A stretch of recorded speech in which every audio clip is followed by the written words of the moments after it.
Parmi les rêves d'enfance que j'ai eu la chance de réaliser, il y en a un que j'aimerais vous faire partager aujourd'hui.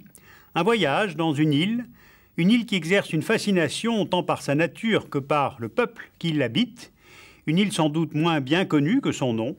Pendant 2 semaines, je vous emmène au Groenland. Voici le sommet de notre Terre, comme vue de satellite. On y distingue le Canada, les États-Unis d'Amérique par leur État d'Alaska, le détroit de Bering, la Sibérie et la Russie de l'Ouest, la Scandinavie, c'est-à-dire le nord de l'Europe, et enfin le Groenland. On le voit, le Groenland est une île, c'est la plus grande île du monde, elle couvre 2 200 000 km², soit 4 fois la France, c'est la terre la plus septentrionale au monde. Et voir l'hémisphère nord ainsi montre que le Groenland est en fait très central. Le trajet aérien le plus direct entre Londres et New York passe précisément par là, les 2 villes étant chacune situées à 3000 km du sud du Groenland. Le Groenland baigne au nord sur une mer couverte de banquise, dont vous voyez les limites en été et qui double de surface en hiver. C'est l'océan glacial arctique. Il n'y a pas de continent arctique. Arctique, ça vient du grec arctos, qui signifie ours, par référence à la constellation de la Grande Ourse, juste au-dessus de l'hémisphère nord. Alors comment délimite-t-on ce monde arctique auquel appartient le Groenland? D'abord, il y a l'étoile polaire, Polaris, 100 fois plus grosse que le Soleil, située juste au-dessus du pôle Nord géographique. Le pôle Nord, c'est le point de sortie de l'axe imaginaire autour duquel tourne notre Terre. Le deuxième point de repère, c'est le cercle polaire, au 66e degré 34 minutes de latitude nord. Il indique le faible réchauffement solaire, le début des zones de grand froid. Au sud du Groenland, on enregistre des pointes jusqu'à plus 20 degrés en été, mais au centre et au nord, on trouve les températures parmi les plus froides au monde, des pointes de moins 50 en hiver. Et puis, être au nord du cercle polaire, cela veut dire aussi 6 mois de jour et 6 mois de nuit selon la saison. Sauf que ce n'est pas tout à fait exact.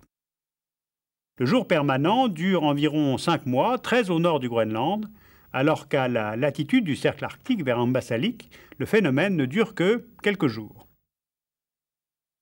Enfin, le Groenland est recouvert d'une couche de glace énorme, permanente, formée il y a quelques 3 millions d'années, qu'on appelle la calotte glaciaire, ou bien l'Inlandsis, en danois cela veut dire glace de l'intérieur. Cette glace peut avoir 3000 mètres d'épaisseur, elle renferme à elle seule 9% de l'eau douce du monde, mais elle n'est pas immobile. Elle pousse les glaciers vers l'extérieur, ils finissent par se casser dans la mer, formant ainsi les icebergs.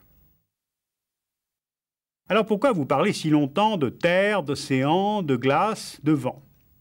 Eh bien parce qu'il faut parler longuement de géographie physique pour comprendre la géographie humaine du Groenland.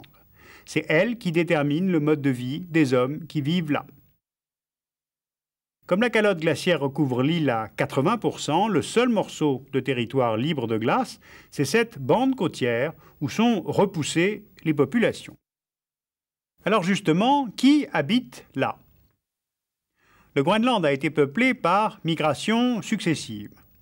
D'abord, elles viennent d'Asie, passant par le nord du continent américain, par le détroit de Bering, lorsqu'on pouvait le passer à pied. 4 vagues de migration ont ainsi été possibles. La première venue il y a 11 000 ans de Sibérie orientale était sans doute un groupe de chasseurs tchouktches à la poursuite des hordes de rennes. Ils ont formé une civilisation que les archéologues ont appelée indépendance. Vient ensuite la civilisation Sakak, puis celle de Dorset, enfin la dernière, la civilisation de Thulé. C'est la dernière pour une raison simple. Le réchauffement climatique que l'on connaît sur la Terre vers 1100 après Jésus-Christ entraîne une montée du niveau des océans qui rend dès lors impossible de franchir le détroit de Bering à pied. Ces hommes de la civilisation de Thulé sont les ancêtres directs des Inuits d'aujourd'hui. Ce sont eux aussi qui vont rencontrer les Vikings. Les Vikings sont importants à connaître car ils sont les premiers Européens à arriver au Groenland depuis la Norvège et l'Islande.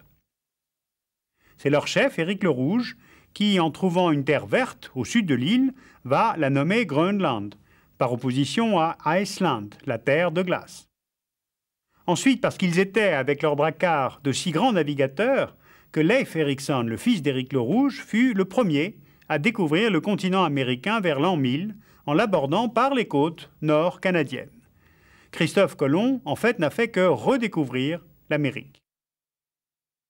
Les Vikings, qui sont aussi agriculteurs, ont disparu du Groenland vers le XVe siècle, sans doute à cause d'un refroidissement du climat. Ne restent alors au Groenland que les Inuits, qui, malgré le froid, réussissent à survivre, à se déplacer, à vivre en nomade ou à installer des villages permanents. Ils sont avant tout chasseurs de phoques et de baleines, dont ils utilisent la graisse pour s'éclairer, la viande pour se nourrir, la peau de phoque pour s'habiller ou pour fabriquer des kayaks. En survivant à ce climat impossible, ces hommes ont finalement développé bien plus qu'une culture technique. Ils développent une vraie civilisation qu'on a appelée la civilisation du phoque, dont voici un masque et un toupelak, ce capteur des esprits malfaisants. Une civilisation où l'homme vivait en harmonie physique et mentale, avec un environnement pourtant sans douceur, enseignant patience et humilité. Une culture où les hommes, les animaux et la nature font un. Après la période des Vikings, l'installation des Européens se fait selon plusieurs logiques. Il y a d'abord la chasse à la baleine, où les baleiniers européens, surtout scandinaves et écossais, ouvrent l'ère de l'exploration géographique. Ensuite, il y a la recherche du passage du Nord-Ouest, par lequel les Anglais cherchent à rejoindre l'Asie. Parmi eux, au XVIe siècle, il y a Frobisher, qui longe les côtes du Groenland, puis celles du Labrador. Puis vient notamment John Ross, qui fut sans doute le premier à rencontrer les Inuits de Thulé. Eh bien, tous ces explorateurs ont laissé leur nom sur des sites de mer et de terre, mais aucun ne trouvera le passage du Nord-Ouest. Ces explorations vont peu à peu se transformer en tentatives de conquête du pôle Nord, dotées au XIXe siècle d'un immense prestige géographique. Ce sont Frederick Cook et Robert Peary qui seront les premiers à atteindre le pôle Nord en 1908 et 1909.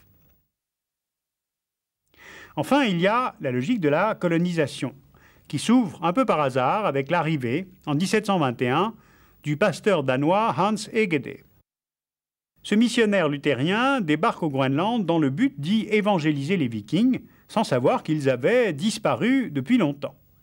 C'est donc parmi les Inuits que Egede fonde une mission chrétienne, mais aussi une mission commerciale. C'est lui qui ouvre la voie à la présence danoise. À partir de 1730, le Groenland est généralement reconnu comme une colonie danoise et le restera 200 ans, jusqu'en 1953. Le Danemark va adopter au Groenland un colonialisme en fait plus protecteur qu'interventionniste, souvent fait de paternalisme, mais aussi d'amitié et de métissage. Alors ce à quoi les Inuits ont mal survécu, ce n'est pas tellement aux Européens eux-mêmes, mais à ce que ceux-ci ont apporté avec eux, à la fois des épidémies et la médecine, de l'intolérance vis-à-vis de l'animisme, comme vis-à-vis de la chasse à la baleine, alors qu'ils chassaient eux-mêmes abondamment. Eh bien, ce sont là des évolutions qui ont amené progressivement la bière et la sédentarisation. La semaine prochaine, je vous décrirai cette entrée dans la modernité, ainsi que l'évolution actuelle de la souveraineté du Groenland. Mais vous voyez, cette géographie si dure générait en fait une inventivité technique et un mode de vie culturel extraordinaire. L'arrivée des subventions et de techniques autres ont en fait affaibli les résistances et entraîné une perte d'identité et une perte de culture. Eh bien, cette perte de richesse culturelle, c'est aussi notre propre appauvrissement.